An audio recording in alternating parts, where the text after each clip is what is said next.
Ladies and gentlemen, good morning. On behalf of Wayne State University and the Department of Athletics, I'd like to welcome all of you to the multi-purpose indoor facility for the 8th annual Women's Day Brunch, proudly celebrating 42 years of women's athletics. My name is Nicole Stoll, and I will be your host for today's event. Before we get started, we'd like to take a moment to introduce and welcome some special guests who have joined us today. Please help me in welcoming Mr. Greg DeMars, who is a member of the Athletics Capital campaign. Leading us in today's student athlete welcome this morning is Susanna Sobczak, a representative from the women's fencing program. Good morning, everyone. My name is Susanna Sobczak, and on behalf of the student athletes, I would like to welcome you all to W Day Brunch. Thank you for coming.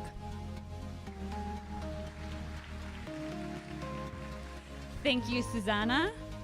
I'll also add that Susanna was recognized as the College of Engineering Dean's Award winner at Thursday's academic luncheon for the highest GPA of the student athletes in the engineering college. Congratulations.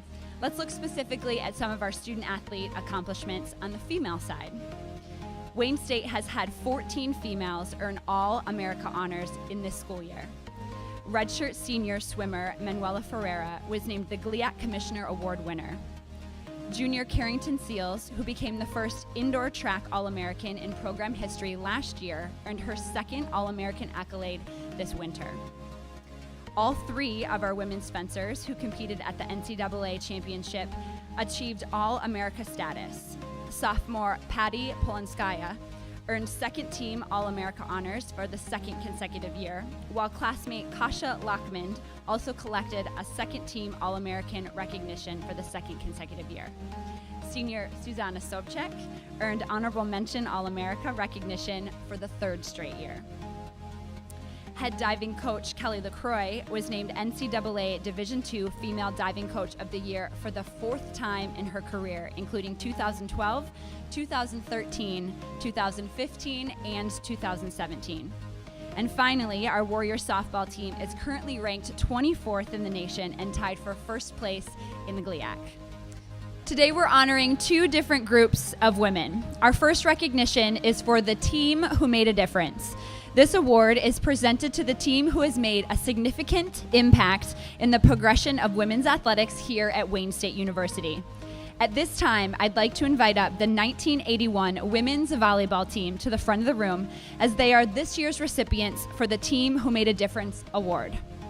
The team members for the 1981 volleyball team included Ann Beloli, Lisa Bonza, Joanne Young, Tracy Drury Brady, Julie Whitmore, Monique Manzura, Deanna Laveres, Lisa Redford, Rita Sira, and Vicky Obrizel.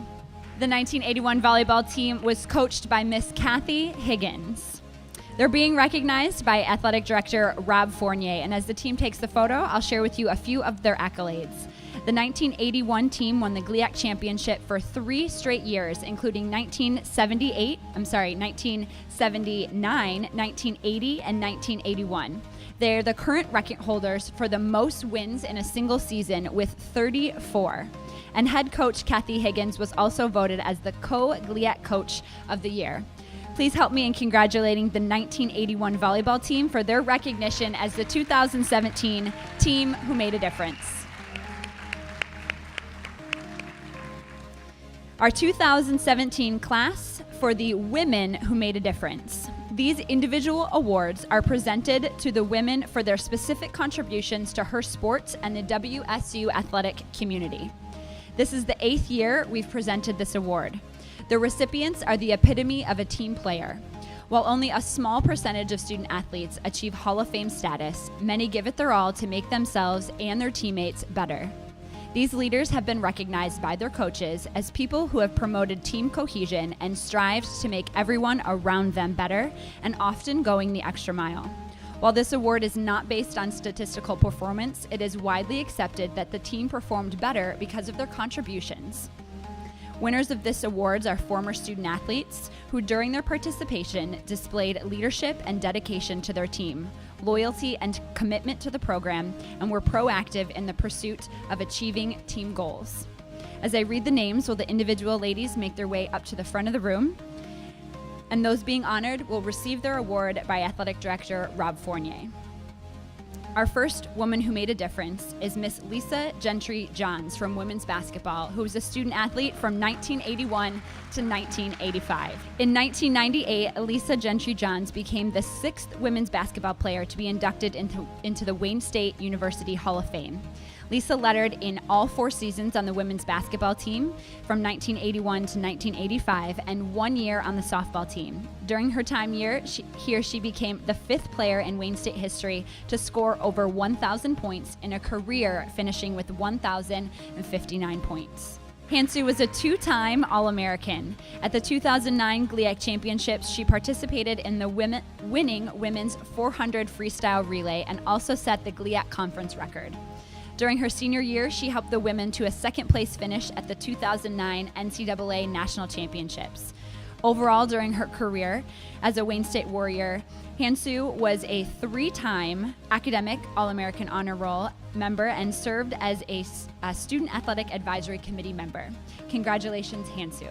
Our next award recipient is Jennifer Bradford, a women's tennis representative and student athlete from 2007 to 2011. Jennifer Bradford arrived at Wayne State University after a remarkable high school career of 32-0 at Mumford High School right here in Detroit.